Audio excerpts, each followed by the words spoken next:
Bismillahirrahmanirrahim. Assalamualaikum warahmatullahi wabarakatuh dan salam sejahtera.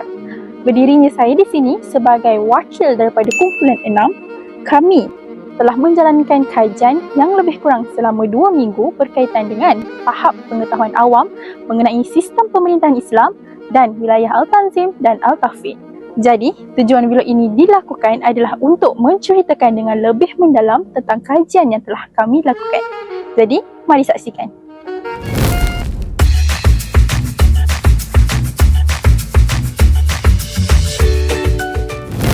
Bila kita bercakap tentang pemerintahan Islam, sebenarnya ia bukan sekadar sistem politik, tapi satu cara pentadbiran yang berasaskan syariah, keadilan dan tanggungjawab kepada masyarakat.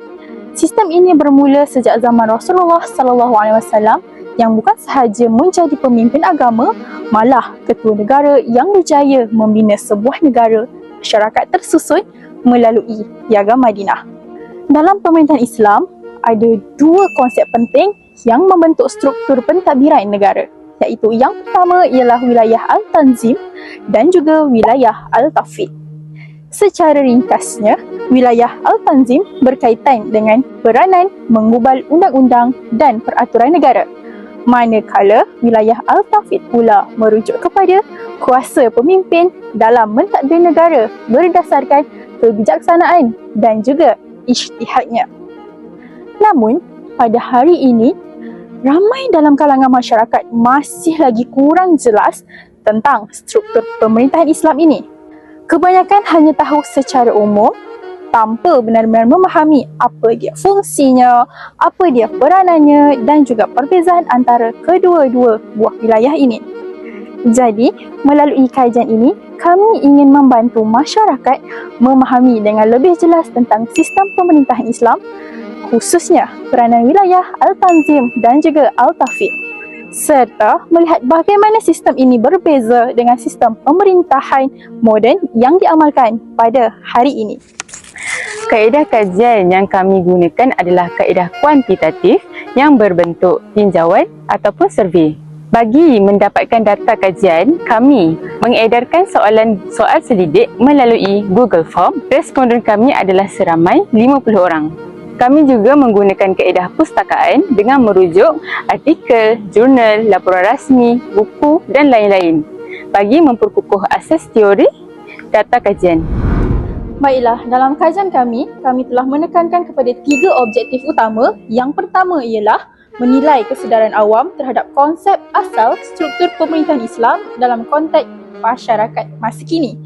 Yang kedua pula ialah mengukur kefahaman awam tentang peranan wilayah Al-Tanzim dan Al-Tahfidz. Dan yang ketiga pula, menganalisis sumber maklumat yang membentuk pengetahuan awam mengenai sistem pemerintahan Islam.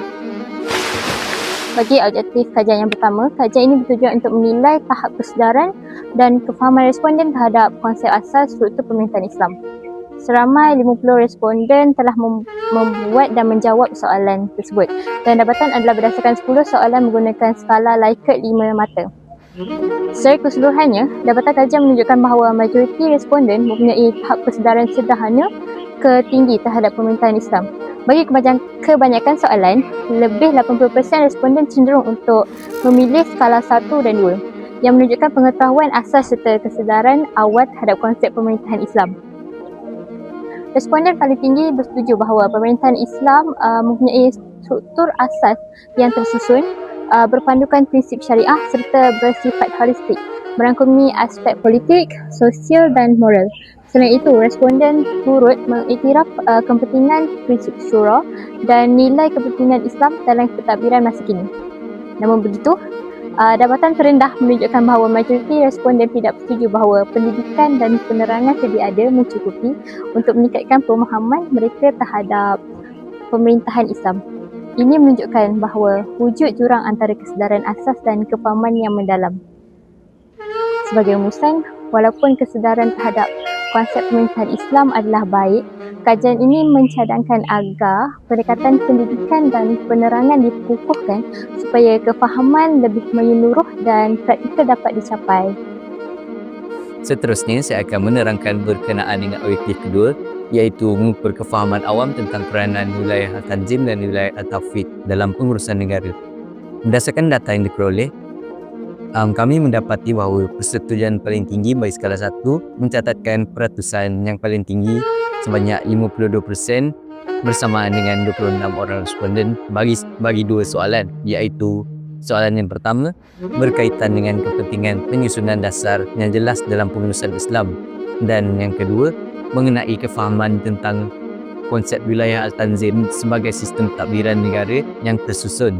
Ini membuktikan bahawa majoriti responden sangat sedar bahawa sistem tadbiran yang sistematik adalah teras dalam pengurusan negara.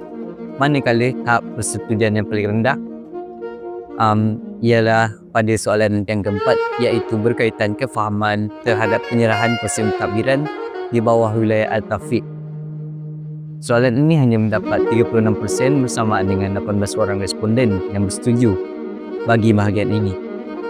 Walaupun secara keseluruhannya masih positif, dapatan kajian ini menunjukkan bahawa konsep penyerahan kuasa kepada pegawai bawahnya adalah topik yang paling kurang difahami secara mendalam oleh responden berbanding topik yang lain.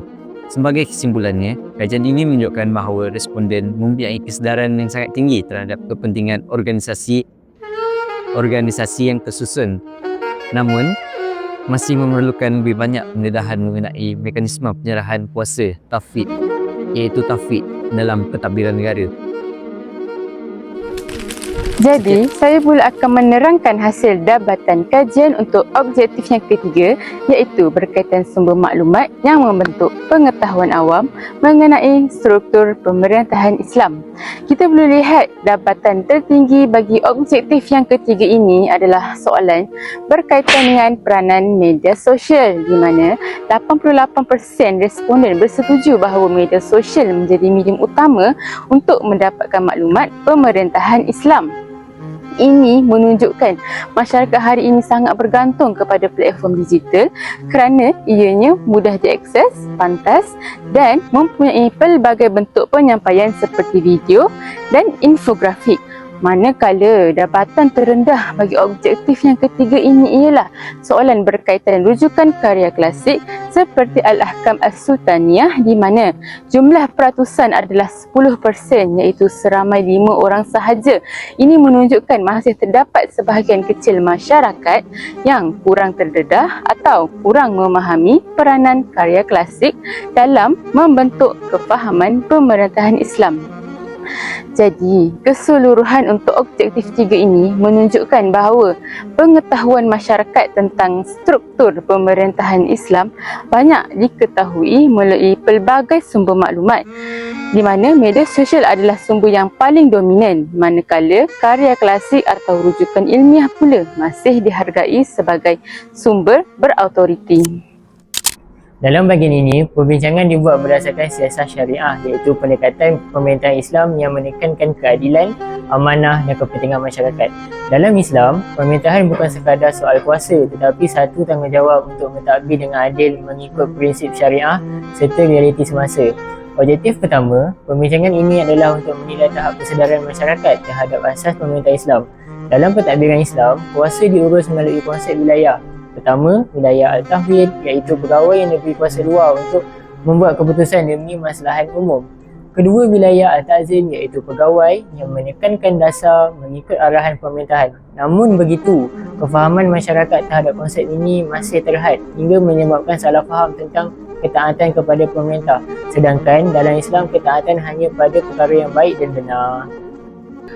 Objektif kedua kajian ini ialah untuk melihat sejauh mana kefahaman awam tentang peranan wilayah Al-Taufiq dan wilayah Al-Tanzim dalam pengurusan negara Islam. Wilayah Al-Taufiq melibatkan kuasa membuat keputusan, manakala wilayah Al-Tanzim pula melaksanakan dasar yang ditetapkan. Ini menunjukkan pentadbiran Islam tidak bersifat mutlak, tetapi berasaskan pembahagian kuasa. Bagi objektif ketiga pula, menganalisis sumber maklumat yang membentuk pengetahuan awam tentang sistem pemerintahan Islam seperti Al-Quran, Sunnah, karya ulama dan media.